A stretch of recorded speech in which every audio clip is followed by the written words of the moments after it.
کہ انسان کا دل ڈیلیکیٹ ہے، یہ ہر سین ہینڈل نہیں کر سکتا، ہر کنورسیشن ہینڈل نہیں کر سکتا، ہر اٹینشن ہینڈل نہیں کر سکتا، ہر ریلیشن شپ ہینڈل نہیں کر سکتا، ہر پرائیویٹ ایکسپوئر ہینڈل نہیں کر سکتا۔ دل فریجائل ہے اور اللہ تعالیٰ دلوں کے کریٹر ہیں۔ کریٹر بہتر جانتا ہے کہ دل کو کس چیز سے نور ملے گا اور کس چیز سے ڈارکنس ہوگی۔ سورہ النور کا دوسرا بڑا لیسن ہے your phone is also part of your دین۔ یہ صورت اگر آج کے زمانے میں سمجھائی جائے تو اس کا بہت بڑا کنیکشن ڈیجیٹل لائف سے ہے۔ آج ہمارے اکثر گناہ اسکرین پر ہی ہوتے ہیں، ہماری نظریں اسکرین پر سلپ ہوتی ہیں، ہماری زبان فنگرز کے ذریعے ٹائپ ہوتی ہے، ہماری غیبت وائس نوٹس میں ہوتی ہے، ہماری بدگمانی چیٹس میں ہوتی ہے، ہماری کیوریوسٹی سٹاکنگ میں بدل جاتی ہے، ہماری بے حیائی ریلز میں نارملائز ہو جاتی ہے، ہماری پرائیویسی اسکرین شاٹس میں لیک ہو جاتی ہے، ہماری سیلف ورتھ لائکس اور ویوز کے ساتھ اٹیچ ہو جاتی ہے۔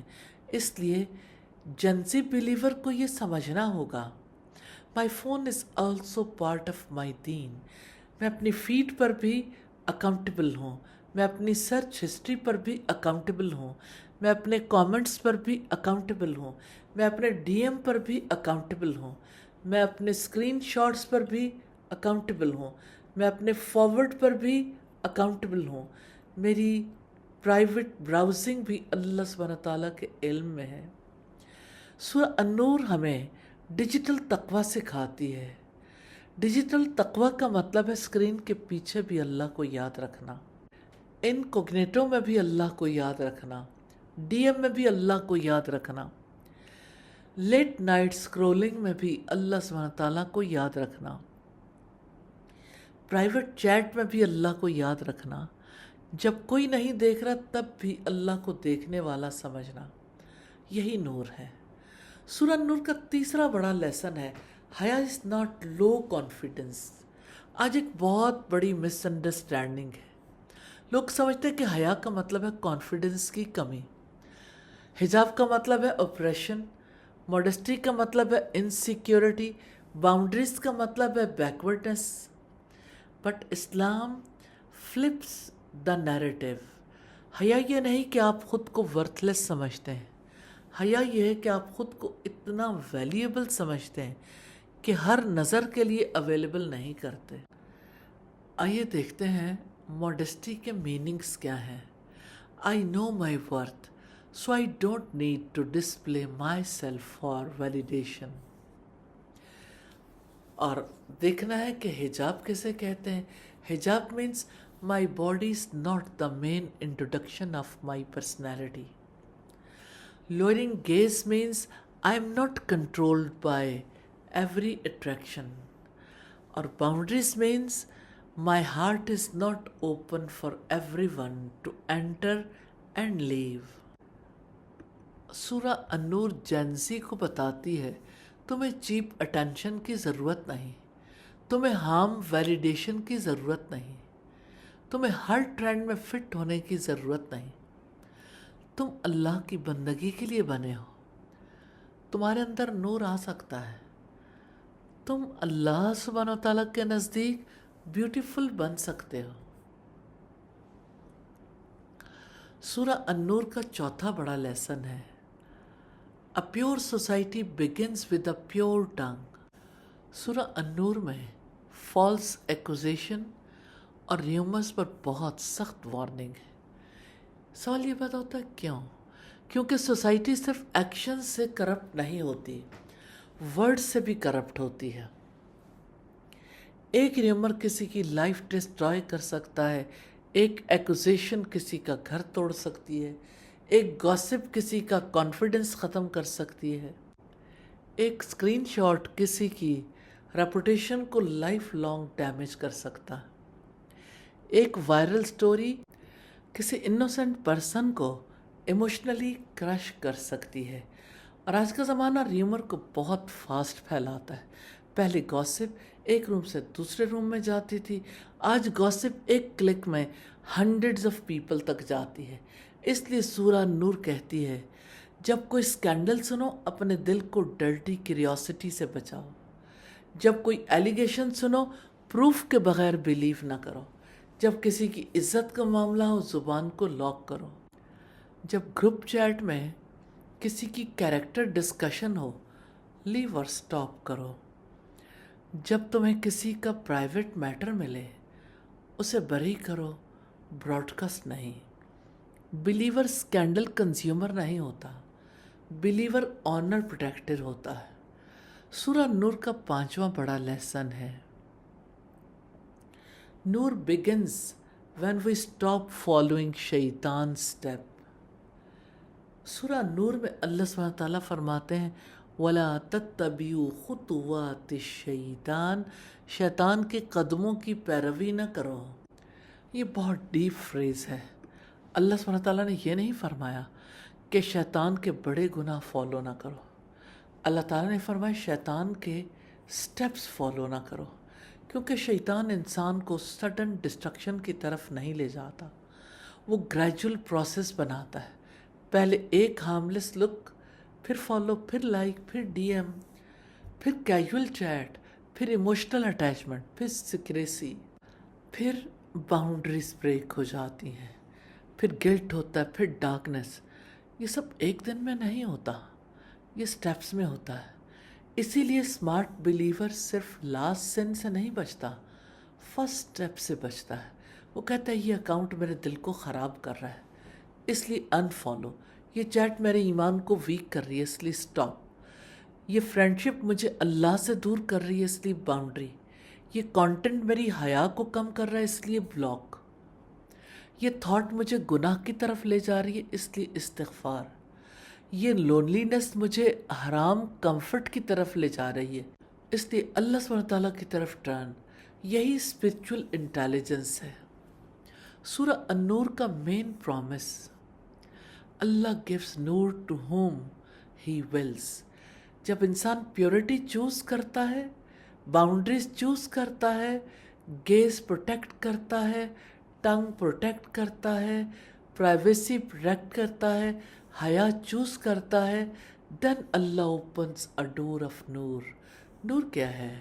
نور کلیرٹی ہے، نور سکون ہے، نور ڈائریکشن ہے، نور پاکیزگی ہے، نور اللہ کی قربت ہے، نور انر گلو ہے جو فلٹر سے نہیں آتا، نور وہ بیوٹی ہے جو میک اپ سے نہیں آتی، نور وہ کانفیڈنس ہے جو کمپلیمنٹ سے نہیں آتا، نور وہ اسٹرینتھ ہے جو لائک سے نہیں آتی، نور وہ کامنس ہے جو میوزک اور انٹرٹینمنٹ سے نہیں آتی، نور وہ لائف ہے جو اللہ سے جڑنے سے آتی ہے. A heart with Noor doesn't beg for every spotlight. جب دل میں اللہ کا نور آ جاتا ہے تو انسان کو ہر کسی سے ویلیڈیشن نہیں چاہیے ہوتی. وہ جانتا ہے my worth is not in views, my worth is not in likes, my worth is not in attention, my worth is not in beauty standards, my worth is in being accepted by اللہ سبحانہ و تعالی. اب میں آپ سب سے ایک سوال پوچھنا چاہتی ہوں. اگر سورہ نور آپ کی لائف میں ایک چیز چینج کرے تو آپ کیا چاہیں گے؟ آپ کی گیز، آپ کی آن لائن ہیبٹس، آپ کی ڈریسنگ، آپ کی فرینڈشپ، آپ کی ٹنگ، آپ کی پرائیویسی رسپیکٹ، آپ کا ریلیشن شپ وتھ اللہ، آپ کا ہارٹ. ایک منٹ کے لیے دل میں سوچیں. No need to answer out loud if you don't want. بس اپنے دل میں آنیسٹی سے آنسر دیں. یا اللہ، سورہ النور کے ذریعے میری زندگی میں یہ چیز بدل دے. پریکٹیکل ریفلیکشن ایکٹیویٹی ہے. اپنی نوٹ بک میں 3 ہیڈنگز لکھیں. مائی ایکسپوئر، مائی ڈارکنیس، مائی نور سٹیپ. مائی ایکسپوئر میں لکھیں میری لائف کس چیز کو ضرورت سے زیادہ ایکسپوزڈ ہے. Heart, time, dressing, relationship, private matters, feelings, pictures, phone. My darkness میں لکھیں کون سی چیز میرے دل کا نور کم کر رہی ہے؟ Jealousy, comparison, music addiction, secret chats, gossip, حرام content, scrolling, bad company, attention seeking. My Noor step میں لکھیں میں آج ایک چھوٹا سا اسٹیپ لوں گی۔ وہ اسٹیپ کیا ہوگا؟ پرے، ریسپیکٹ پرائیویسی، فکس حجاب، lower gaze, stop gossip, apologise, delete, unfollow, make توبہ، ریڈ قرآن آن ٹائم۔ یاد رکھیں ٹرانسفارمیشن جیانٹ سٹیپ سے نہیں، سنسیئر سٹیپ سے شروع ہوتی ہے۔ فائنل سیلف چیک ہے، آج کے سیشن کے بعد خود سے صرف ایک سوال لے کر جائیں، کیا میں دنیا کی لائٹس کے پیچھے بھاگ رہی ہوں یا اللہ سبحانہ تعالیٰ کے نور کی طرف چل رہی ہوں؟ دنیا کی لائٹس ٹیمپریری ہیں، فلٹرز ختم ہو جاتے ہیں، ٹرینڈز بدل جاتے ہیں، ٹینشن کم ہو جاتی ہے، بیوٹی فیڈ ہو جاتی ہے، پیپل فارگیٹ کر دیتے ہیں، لیکن اللہ کا نور دل میں آ جائے تو انسان دنیا میں بھی سنبھل جاتا ہے، قبر میں بھی، قیامت میں بھی۔ یا اللہ ہمیں سورہ النور کا نور عطا فرما، ہمارے دلوں کو پاک کر دے، ہماری آنکھوں کو حیا عطا فرما دے۔ آمین ثم آمین۔ سبحانک اللہم و بحمدک، نشہد ان لا الہ الا انت، نستغفرک و نتوب الیک۔ السلام علیکم ورحمۃ اللہ وبرکاتہ۔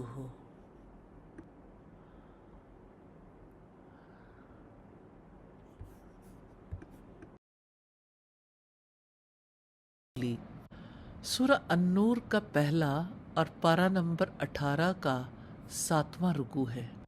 آج ہم پہلی 3 آیات پڑھیں گے جو ہمیں یہ بتاتی ہیں پیورٹیز پروٹیکشن۔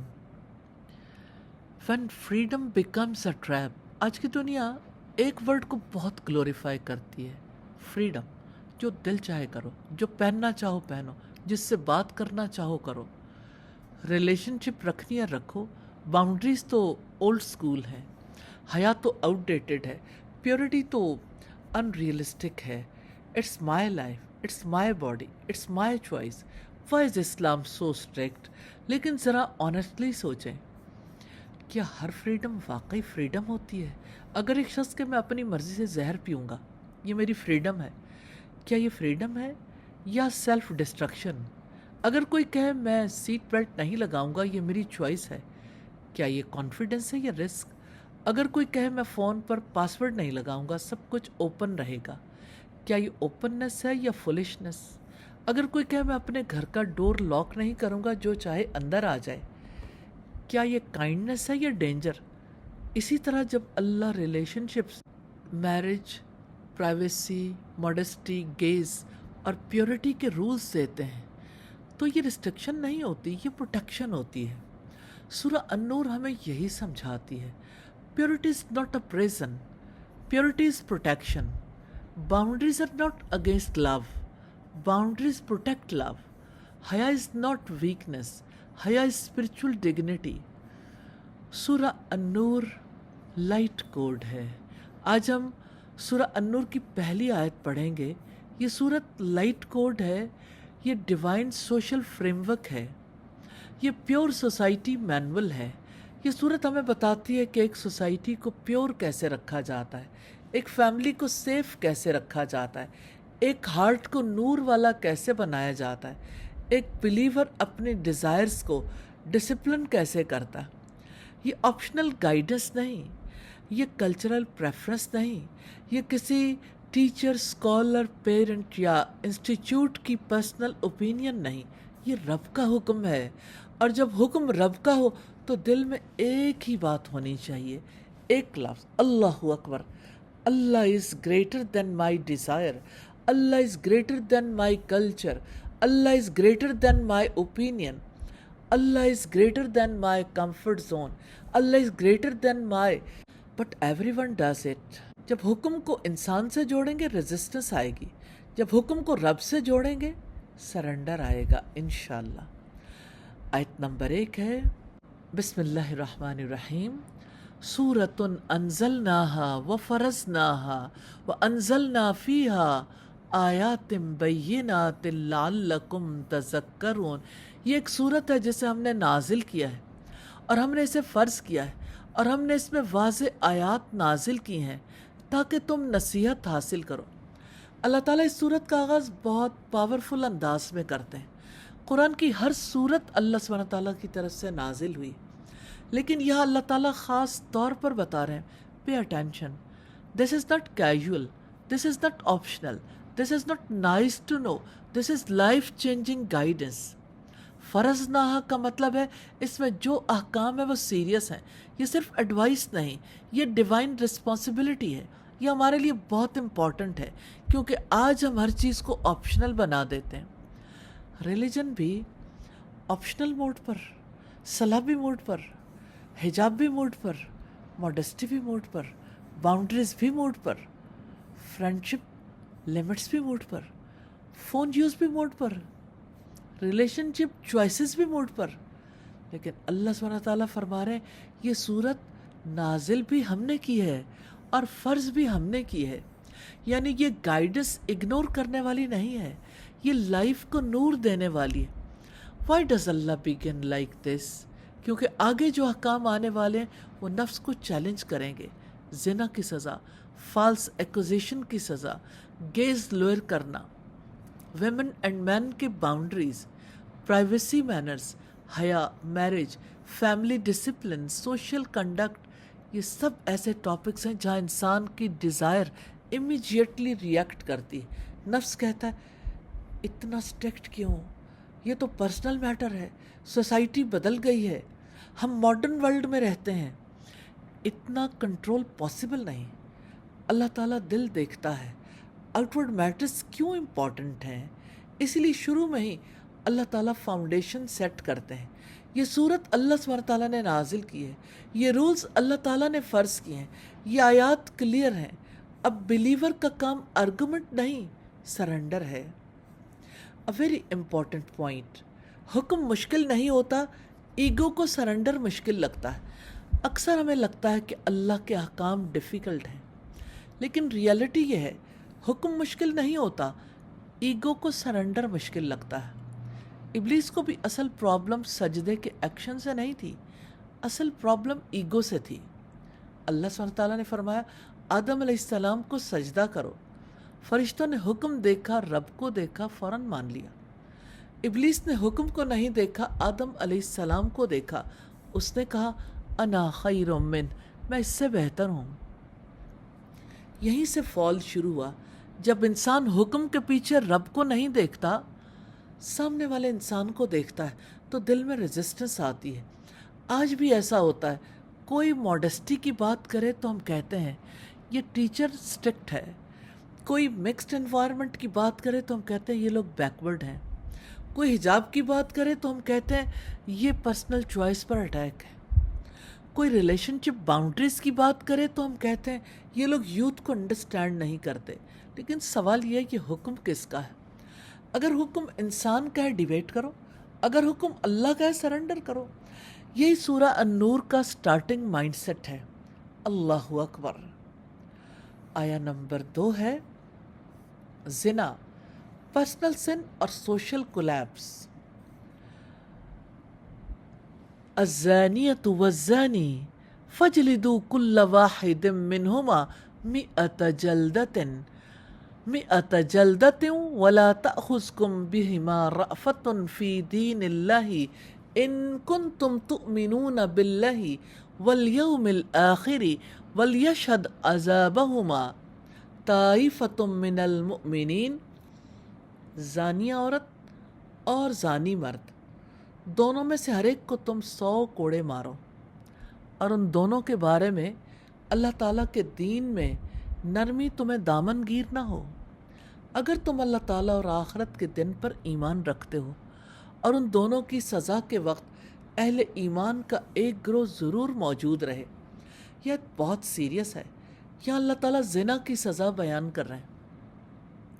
اسلام میں غیر شادی شدہ بالغ آزاد زانی مرد اور زانی عورت کے لیے حد 100 کوڑے ہے، اور شادی شدہ بالغ افراد کے لیے سنت اور اجماع کے مطابق رجم کی سزا ہے۔ یہ بات سن کر آج کا ماڈرن مائنڈ فوراً ریئیکٹ کرتا، اتنی سخت سزا، why so harsh, isn't this too much؟ یہ پرسنل میٹر نہیں ہے، 2 اڈلٹس کی کانسنٹ ہو تو سوسائٹی کو کیا پرابلم ہے؟ یہ وہ جگہ ہے جہاں میں اپنے دل کو دوبارہ ریمائنڈ کروانا ہے، اللہ اکبر، اللہ مجھ سے زیادہ جانتے ہیں، اللہ سوسائٹی کو مجھ سے زیادہ سمجھتے ہیں، اللہ ہیومن سائیکالوجی کو مجھ سے زیادہ جانتے ہیں، اللہ فیملی سسٹم کو مجھ سے زیادہ جانتے ہیں، اللہ ڈیزائر کی فائر کو مجھ سے زیادہ جانتے ہیں، اللہ نسلوں پر اس کے امپیکٹ کو مجھ سے زیادہ جانتے ہیں۔ وائی زنا سو سیریس؟ زنا صرف پرسنل سن نہیں ہے، یہ سوشل کرائم ہے۔ کیوں؟ کیونکہ یہ صرف 2 لوگوں کا میٹر نہیں رہتا، اس کے ایفیکٹس دلوں، families, children, lineage, trust, marriage system اور سوسائٹی تک جاتے ہیں۔ زنا ٹرسٹ کو کولیپس کرتا ہے، زنا فیملی سٹرکچر کو ڈیمیج کرتا ہے، زنا لائنیج کو کنفیوز کرتا ہے، زنا عورت اور مرد دونوں کی ڈگنیٹی کو چیپ کرتا ہے، زنا لو کو لسٹ میں بدلتا ہے، زنا انسان کو ٹیمپرری پلیئر کے لیے لائف لانگ وونڈز دے سکتا ہے، زنا سوسائٹی میں بے حیائی کو نارملائز کرتا ہے، اور جب حرام نارمل بن جائے تو دل سے گناہ کا احساس ختم ہو جاتا ہے۔ یہ سب سے ڈینجرس سٹیج ہے۔ گناہ ہو جانا ایک بات ہے، گناہ کو نارمل سمجھنا دوسری بات ہے، گناہ پر اصرار تیسری بات ہے، اور گناہ کو لائف سٹائل بنانا بہت بڑی تباہی ہے۔ اللہ سبحانہ تعالیٰ کی غیرت ہے۔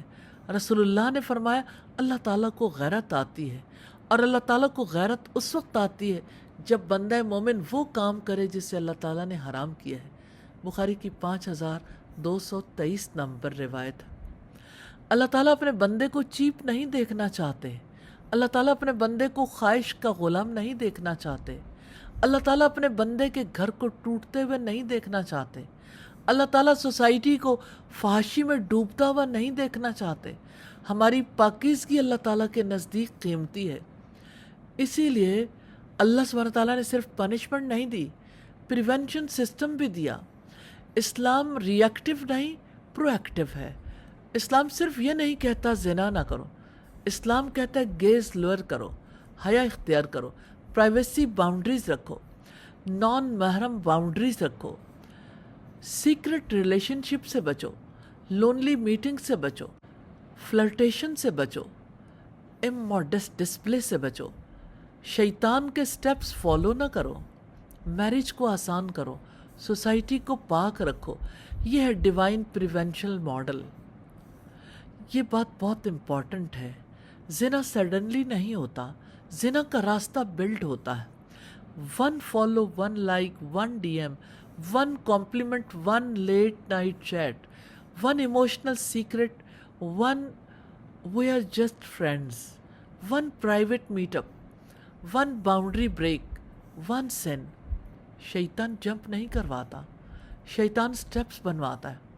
اسی لیے وائز بلیور صرف فائنل سن سے نہیں بچتا، فرسٹ سٹیپ سے بچتا ہے۔ وہ کہتا ہے یہ چیٹ میرے دل کو ویک کر رہی ہے، سٹاپ۔ یہ اکاؤنٹ میرے اندر ڈیزائر جگا رہا ہے، انفالو۔ یہ فرینڈشپ اللہ سے دور کر رہی ہے، باؤنڈری۔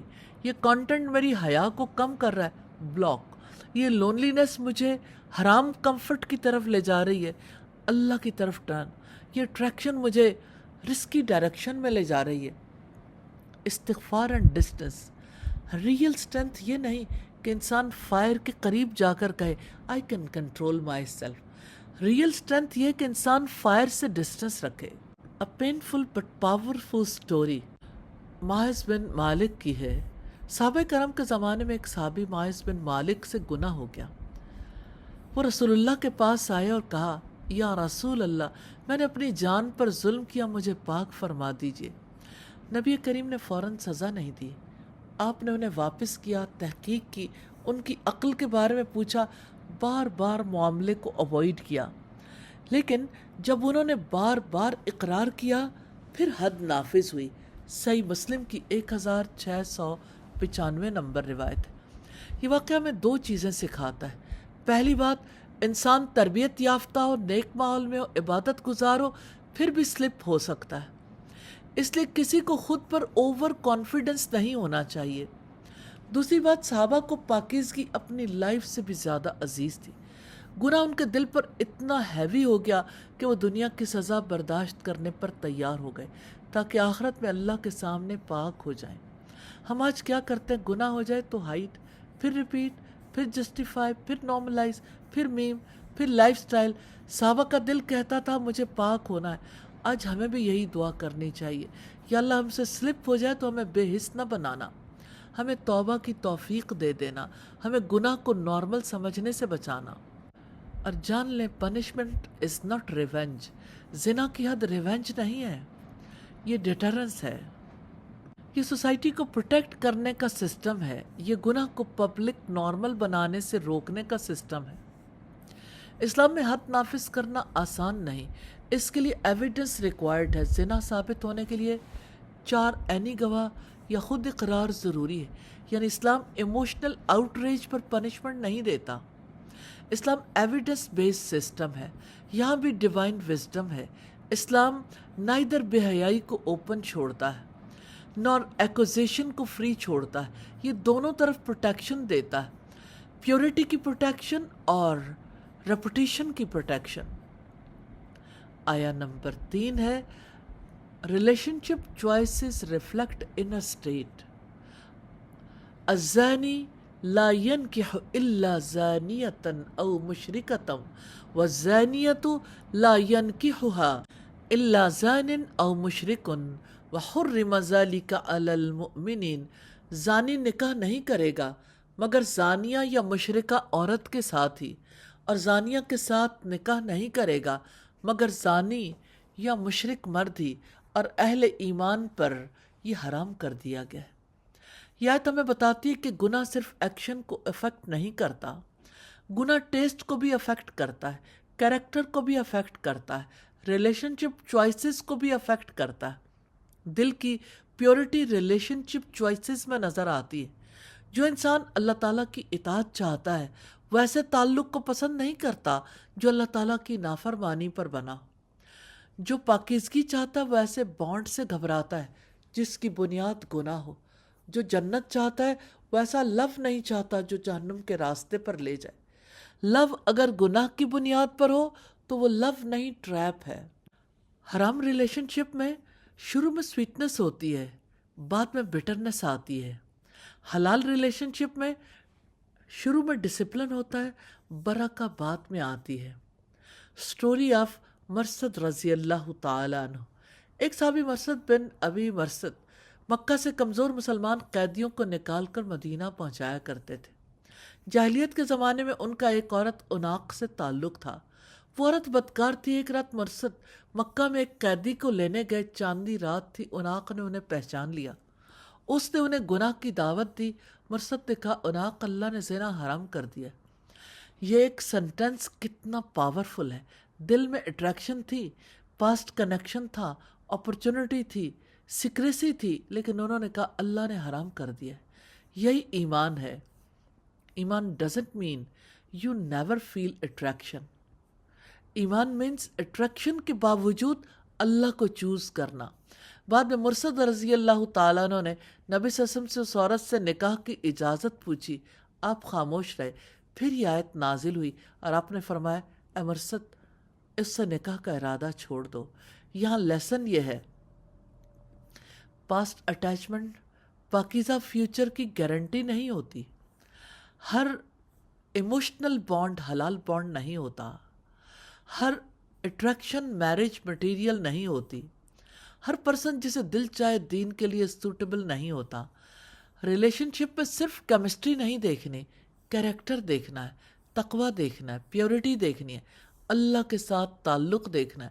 لیکن کتنے ہی لوگ کہتے ہیں، بٹ آئی لو ہم، but she understands me, we are not doing any thing wrong, we are just talking, well make it حلال لیٹر۔ ہماری انٹینشن سیریس ہے، اٹس ایموشنل سپورٹ، وہ مجھے اللہ کے قریب بھی کرتا ہے کبھی کبھی. لیکن سوال یہ ہے، کیا یہ ریلیشن شپ اللہ تعالیٰ کی لمٹس کے اندر ہے؟ کیا اس بانڈ میں حیا ہے؟ کیا پیرنٹس کو معلوم ہے؟ کیا یہ ٹرانسپیرنٹ ہے؟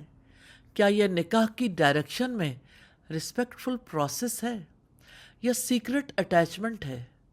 سیکرٹ حرام کنیکشن دل کا نور کھا لیتا ہے، پھر نماز ہیوی لگتی ہے، قرآن بورنگ لگتا ہے، گلٹ آتا ہے، انگزائٹی آتی ہے، اوور تھنکنگ آتی ہے، پوزیسونیس آتی ہے، فیئر آف ایکسپوئر آتا ہے، اور دل آہستہ آہستہ اللہ سے دور ہونے لگتا ہے. اس لیے سورہ النور ہمیں کہتی ہے، لو کو چیپ نہ کرو، ہارٹ کو پلے گراؤنڈ نہ بناؤ، نکاح سے پہلے میرج لائک اٹیچمنٹ نہ بناؤ، اللہ کی لمٹس میں رہو، کیونکہ اللہ کا حکم لو کو ڈسٹروائے نہیں کرتا، لو کو پروٹیکٹ کرتا ہے. The real issue, do we trust Allah? Surah An-Nur کی پہلی 3 آیات ہمیں ایک انکمفرٹیبل مگر نیسیسری کویسچن دیتی ہیں. ڈو وی ریئلی ٹرسٹ اللہ سبحانہ و تعالیٰ؟ کیا ہمیں یقین ہے کہ اللہ کے رولز ہمارے خلاف نہیں، ہمارے حق میں ہیں؟ کیا ہمیں یقین ہے کہ اللہ باؤنڈریز دے کر ہماری ڈگنیٹی پروٹیکٹ کرتے ہیں؟ کیا ہمیں یقین ہے کہ حرام ریلیشن شپ وقتی سویٹنس کے بعد ڈیمیج دیتا ہے؟ کیا ہمیں یقین ہے کہ پیورٹی امپاسبل نہیں، پاسبل ہے؟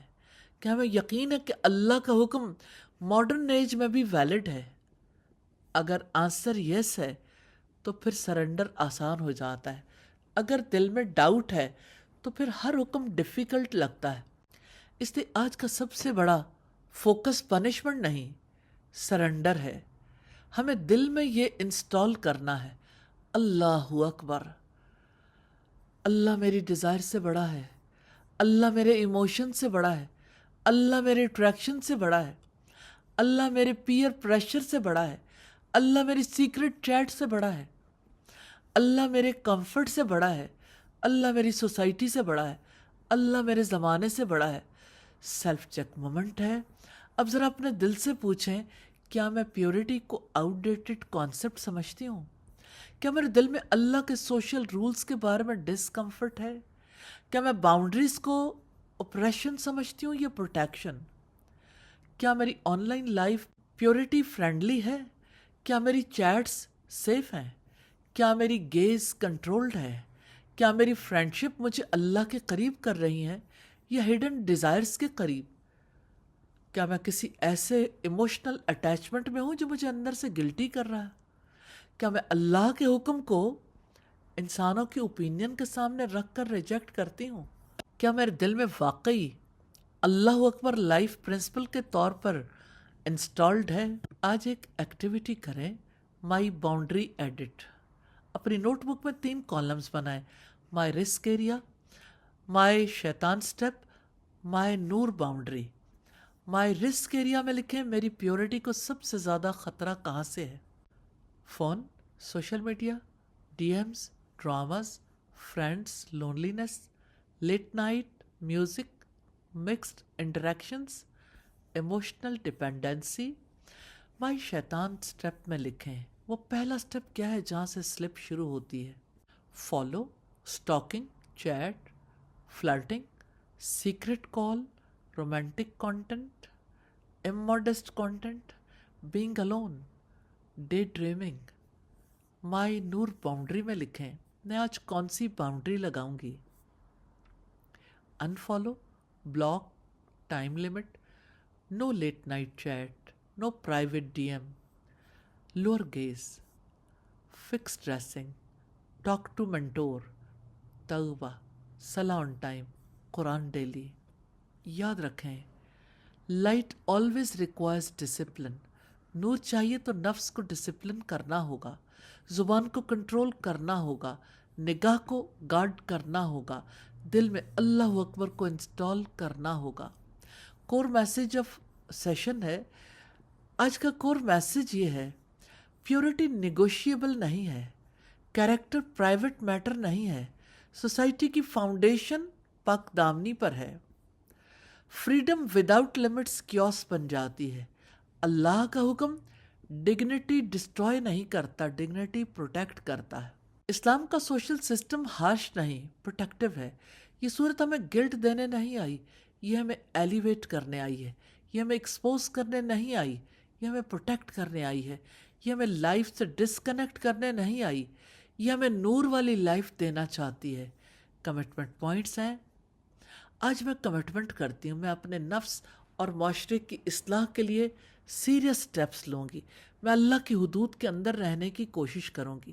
میں اپنی gaze, chats, friendships, dressing, privacy اور ہارٹ کو سورہ النور کے نور میں ریویو کروں گی۔ میں حرام کو نارمل نہیں بناؤں گی۔ میں پیورٹی کو برڈن نہیں، پروٹیکشن سمجھوں گی۔ میں دل میں اللہ اکبر کو لائف پرنسپل بناؤں گی انشاءاللہ۔ یا اللہ ہمیں سورہ النور کا نور عطا فرما، ہمیں پاکیزگی کی محبت دے دے، ہمیں گناہ سے نفرت دے دے، ہماری نگاہوں کو حیا دے دے، ہمارے دلوں کو تقوی دے دے، ہماری فرینڈشپس کو پاکیزگی دے دے، ہماری آن لائن لائف کو اکاؤنٹیبلٹی دے دے، ہمیں سیکرٹ سن سے بچا لے، ہمیں شیطان کے سٹیپس پہچاننے کی سمجھ دے دے۔ یا اللہ ہمارے دلوں میں اللہ اکبر کو حقیقت بنا دے، ہمیں اپنے حکم کے سامنے جھکنے والا بنا دے، ہمیں پیورٹی، ڈگنیٹی اور نور والا مسلمان بنا دے۔ آمین ثم آمین یا رب العالمین۔ سبحانک اللہم وبحمدک نشہد ان لا الہ الا انت نستغفرک ونتوب الیک۔ السلام علیکم ورحمۃ اللہ وبرکاتہ۔